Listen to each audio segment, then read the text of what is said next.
For today's video, dahil first day of school, maaga ako ginising ni na mami para daw maaga ako makapasok. Medyo inaantok pa nga ako mga oras na to eh. Ang sarap kaya matulog. Kaso, kailangan ko nang bumangon. Balik na naman ako sa maaga matulog at pagising. Pagbangon ko nga, nagpakulo na si mami ng tubig para pangligo ko. Masyado malamig kasi sa umaga. At si Tita Sara, nakabihis na. Kasi, mas maaga yung pasok niya kesa sa akin. Grade 7 na kasi siya eh. Ako grade 3 pa lang. Mas maaga bumangon si Tita Sara kaysa sa akin. Kaya hindi na kami makakapagbuyat. Ang ginagawa lang namin kapag nagpupuyat kami, nagtitiktok at nagpuputrip na kahit ano makain. Sana all. Papasok na nga si Tita Sara at ihati na siya nila Lorly. Kumain na nga rin ako ng breakfast para pagpasok ko, malakas ako. Sinali na nga ni Mami yung pinakulo niyang tubig at para makaligo na ako. Excited na nga din ako pumasok para makilala ko ang mga bago kong kaklase. Araw-araw na nga rin may pasok. Kaya si Mami's Daddy, maaga na uli magigising. Kasi ako, tanghali na ako gumigising pag walang pasok. Kayo rin ba? Tanghali ba kayo nagigising pag walang pasok? Paki-comment na lang dyan sa baba para malaman ko. At paki-comment na lang din dyan sa baba kung anong grade yun na. Medyo hindi ko napili yung bakasyon kasi masyadong mabilis. Pero ayos lang. Sulit naman. Ihahatid na nga ako ni Mami at ni Daddy. Siyempre, nakasakay ako sa aming tricycle.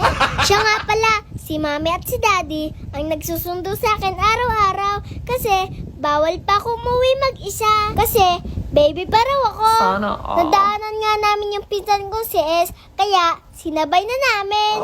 At nandito na nga kami sa aming school. Guys, natatandaan nyo ba itong nilalakaran ko? Diba? Ito yung mahaba papasok sa aming school. Lakad, lakad, lakad. Lumakad ang lumakad. Nakakamiss tuloy yung mga una kong mga vlog. Napapanood nyo ba yun, guys? Paki-comment naman, guys, kung nanonood pa kayo ng mga vlog ko. Sa lahat ng magko-comment ng oo, salamat po sa inyo. Sana pagpatuloy nyo lang ang pagsupport sa akin para mas ganahan pa ako mag-vlog. Welcome back to school nga pala sa mga estudyante dyan. Medyo kinakabahan pa ako dyan kasi hindi ko pa makakilala ang mga kaklase ko. Pero okay lang. Madali naman ako makisama eh. Sana all. Sa mga dati ko nga palang kaklase, maraming salamat sa inyo dahil pinakisamahan nyo ako na maganda. Hayaan nyo, hindi ko kayo makakalimutan. Mahal na mahal ko kayong lahat. Mwah. Nakapasok nga pala si Mami at si Daddy sa aming room. Kasi first day of school naman. Nagpaalam na nga sila Mami at si Daddy na uuwi na sila. Kasi hindi naman pwedeng parents dito sa loob. Bumalik na nga pala sila Mami at si Daddy para sunduin ako. Sana all. Kasi sabay ako magtatanghalian. At pagkatapos ko kumain, babalik ako sa school. Ito na naman ang araw-araw kong routine. Papasok, kakain, papasok, matutulog. O, di ba ang saya? Madadagdagan pa nga ako ng tutor, kaya whole day ako mag-aaral. Pero okay lang. Sabi kasi ni Mami at Daddy, mag-aral lang daw ako na mabuti. Gaganda ang buhay ko.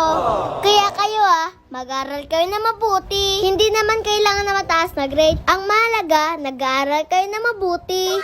Tingnan niyo ako, hindi ko inaakala na magiging honor ako. Sana all. Kasi alam ko naman na ginagawa ko maayos ang aking pag-aaral.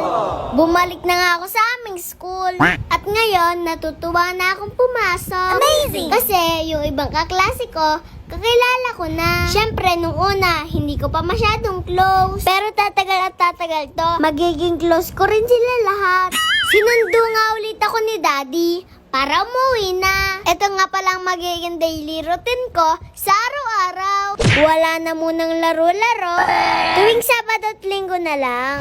Kaya kayo guys, mag-aral kayo na mabuti para sa susunod, kayo naman na maging honor.